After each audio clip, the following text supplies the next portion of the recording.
قصوری صاحب، ایک تقریر عمران خان صاحب نے کی ہے اور ایک تقریر پرائم منسٹر مودی نے کی ہے.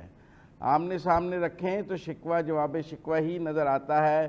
انہوں نے بھی افغانستان کو بہت سینٹر کیا ہے اور پاکستان کو بغیر نام لیے ٹارگٹ کیا ہے، اور ہم نے بھی ان کو ٹارگٹ کیا ہے.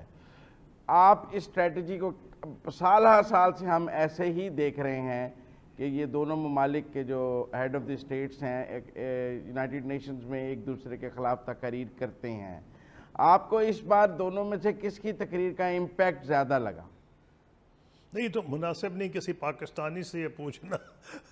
نہیں لیکن میں آپ کو ڈپلومیٹک فرنٹ پہ بات کریں. لیکن میں آپ کو ویسے جواب دیتا ہوں اس بات کا. دیکھیے افغانستان پہ تو بات کرنی بالکل 100% مناسب تھی، اور پاکستان کیونکہ دیکھیں افغانستان کے علاوہ اگر دوسرا ملک خدا نہ خواستہ وہاں کچھ خرابی ہوتی ہے، استحکام نہیں آتا، تو پاکستان ہی ہے نا. تو پاکستان کی تو بات کرنا جو ہے وہ بہت لازمی تھی. ہندوستان کی اور وجوہات تھیں. ہندوستان کو ابھی ایک میں مضمون پڑھ رہا تھا، ان کے ناردرن کمانڈ کے جرنیل تھے جنرل پناگ. انہوں نے ایک بڑے افسردہ انداز میں مضمون لکھا تھا جس میں انہوں نے یہ کہا کہ بڑے افسوس کی بات ہے کہ جو حالات افغانستان میں پیدا ہوئے ہمارے ہاتھ سے وہ جگہ نکل گئی جہاں مل کے ایک مشترکہ، انہوں نے ایڈورسری کا نام، یعنی مخالف بجائے اگر وہ دشمن کا کہہ دیتے، کہ جس کے خلاف یعنی وہ اور این ڈی ایس جو افغانستان کی تھی وہ مل کے کام کیا کرتے تھے. ان کو اس بات کا نہایت افسوس تھا جو قابل فہم ہے، کیونکہ اس کا سارا ٹارگٹ تو پاکستان بنتا تھا نا.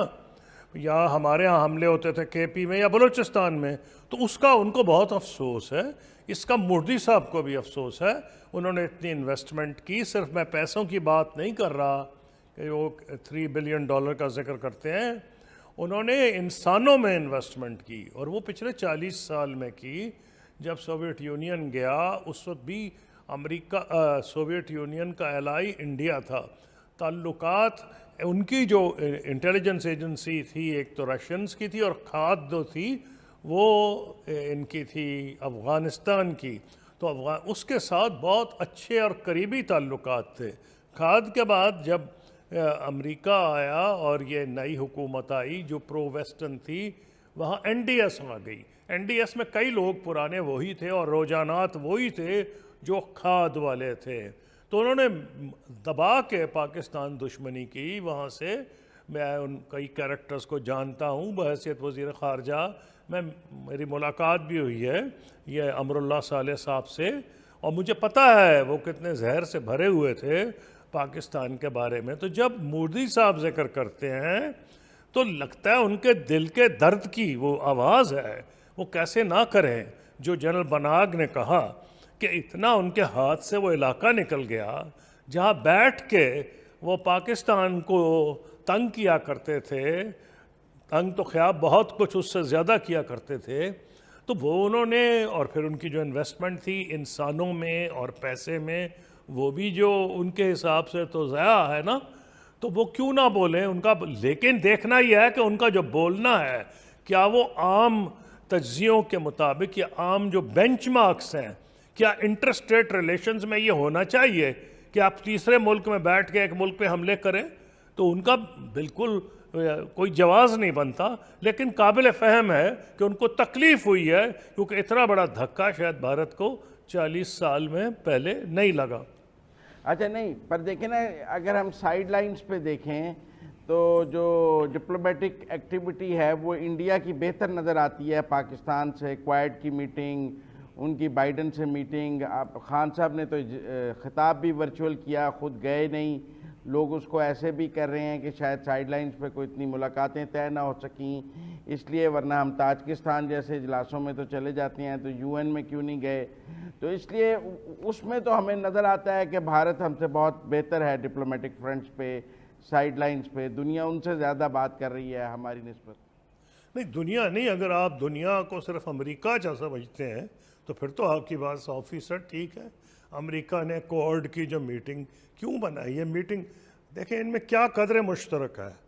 نارتھ ساؤتھ ایسٹ ویسٹ کوئی قریب ہے ایک دوسرے کے؟ آسٹریلیا کدھر ہے، جاپان، انڈیا، امریکہ، قدر مشترک ایک ہی ہے، چین سے دشمنی۔ اگر چین سے دشمنی کی بنیاد پر وہ میٹنگ ہو رہی ہے تو اللہ معاف کرے، ہم تو ایسی کسی کوڈ کی میٹنگ میں شامل مطلب ہم کوالیفائی نہیں نہ کرتے، ہم کیسے امریکہ چین دشمنی میں آ جائیں گے؟ ہم امریکہ سے تعلقات اچھے چاہتے ہیں، ہم چین سے بھی قریبی تعلقات چاہتے ہیں، اور ماضی میں ہم نے یہ ہماری خارجہ پالیسی کامیابی رہی ہے کہ ہم نے یہ اچیو کیا ہے، ہمیں اس کے لیے کوشاں رہنا چاہیے۔ میں اس کے حق میں نہیں ہوں کہ امریکہ اور مغرب سے ہم اپنے تعلقات خراب کریں، لیکن یہ کہنا کہ کوڈ میں ہمیں نہیں بلایا، بھئی ہمیں کس لیے بلاتے؟ ہماری کوئی چین سے دشمنی تو نہیں ہے جی۔ لیکن اب وہ کہتے ہیں 20 ماہ سے تو عمران خان صاحب کی چائنیز پریزیڈنٹ سے بھی کوئی بات نہیں ہوئی ہے، رشین پریزیڈنٹ سے بھی کوئی ملاقات نہیں ہے، تو ہم آئسولیٹڈ نہیں آپ کو نظر آتے؟ آپ کا دفاع کرنا ہے تو اپنی جگہ ہے، لیکن آئسولیٹڈ تو نظر آتے ہیں۔ دیکھیے پوائنٹ یوں ہے کہ جہاں تک آپ چین کی بات کر رہے ہیں، کچھ مسائل ہیں، لیکن وہ مسائل اس نوعیت کے نہیں جو آپ کے سوال میں جیسے مضمر ہے خیال، وہ نہیں ہے۔